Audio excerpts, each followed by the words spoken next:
મૂડી તાલુકાના ઉમરડા ગામના રહેવાસી કાનાભાઈ માસાભાઈ તરકટા અને તેમના ભાગીદારો વચ્ચે વ્યવહાર ચાલતો હતો. આ દરમિયાન સામાવાળાએ કાનાભાઈના નામે 13 ડફર, 1 હિટાચી અને 1 ફોર્ચ્યુનર કાર મળી કુલ 15 વાહનો ખરીદ્યા હતા. જોકે ત્યારબાદ ભાગીદારોએ અરજદારની જાણ બહાર આ તમામ વાહનો ત્રીજી વ્યક્તિ પાસે ગીરવે મૂકી દીધા હતા. વાહનોના હપ્તા પણ ન ભરાતા હોવાથી અને વાહનો પરત ન મળતા છેવટે અરજદારે એસપી પ્રેમસુખ ડેલો સમક્ષ ન્યાય માટે રજૂઆત કરી હતી. ઘટનાની ગંભીરતા જોઈ એસપીએ મૂડી પોલીસને ત્વરિત જાણ કરી કડક પગલાં લેવાનો આદેશ કર્યો. મૂડી પોલીસના પીઆઈ ડીઆર બારૈયા અને ટીમે તપાસ શરૂ કરીને ₹5 કરોડની કિંમતના તમામ 15 વાહનો શોધી કાઢી અરજદારને સોંપ્યા હતા. કરોડોની મિલકત પરત મળતા અરજદારે એસપી અને મૂડી પોલીસ ટીમનો આભાર વ્યક્ત કર્યો હતો. મૂડી પોલીસ સ્ટેશનના જે ઉમરડા ગામ છે ત્યાં કાનાભાઈ માલાભાઈ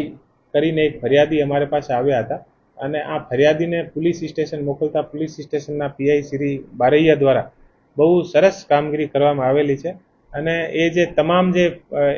જે કાનાભાઈ જે ફરિયાદી હતા આ ફરિયાદીને બોલાવીને ફુસલાવીને અને વ્યાજ બટાના ચક્કરમાં આના જે ટોટલ આના નામથી અલગ અલગ 13 ડમ્પર, 1 હિટાચી મશીન અને 1 ફોર્ચ્યુનર ગાડી બેંકથી કઢાવી લીધી અને કઢાવ્યા પછી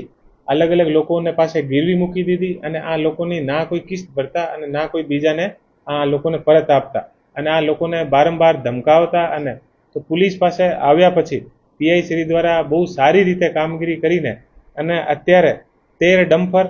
1 હિટાચી મશીન અને 1 ફોર્ચ્યુનર ગાડી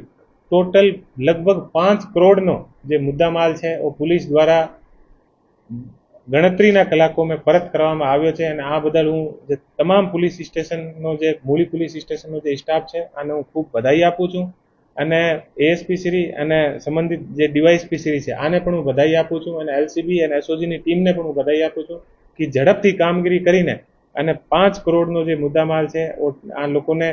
આમ જે ગરીબ ખેડૂત છે આને પરત કરવામાં આવ્યો છે. આમાં ટોટલ 13 ડમ્પર, 1 હિટાચી મશીન અને 1 ફોર્ચ્યુનર ગાડી છે. જેડીસી ન્યૂઝ સાથે જયદેવ ગોસ્વામી, મૂળી.